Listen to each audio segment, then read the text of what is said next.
our lab, we have used amphibians to understand this dialogue between the environment and the species we study. And one of the more striking findings that we've come up with is that wood frogs, a species that lives all around the eastern half of North America and all the way up into Alaska, and lives under a huge variety of conditions, even on a very local scale, like right here in Connecticut, from one pond to the next, has traits that differ substantially and that depend on the very local conditions that these animals experience. That helps us understand that for some species, we're going to see evolution in response to changing climate, including changing temperature. Interestingly, the term climate adaptation is used almost exclusively to think about how people will deal with climate change, and there's a much smaller research enterprise that's looking at how other species will deal with climate change. And among those people, it's only a very small subset that think about evolutionary responses. We work in lakes all across Connecticut to try and understand the role of alewife, this fish that moves between the ocean and fresh water, in coastal ecosystems. One of the lakes we spend a lot of time in is Lindsley Pond.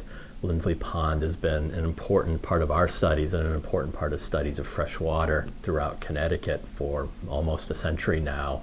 I think one of the things that's important to note when we think about climate change, the role of humans, the role of the complexity of these lakes, our work on alewife has shown that the interactions between alewife and zooplankton are very important in these lakes. That's where we're seeing evolution and ecology going on. But those interactions are propagating through the food web and having impacts on fish that they compete with, the fish that eat them, the things they eat.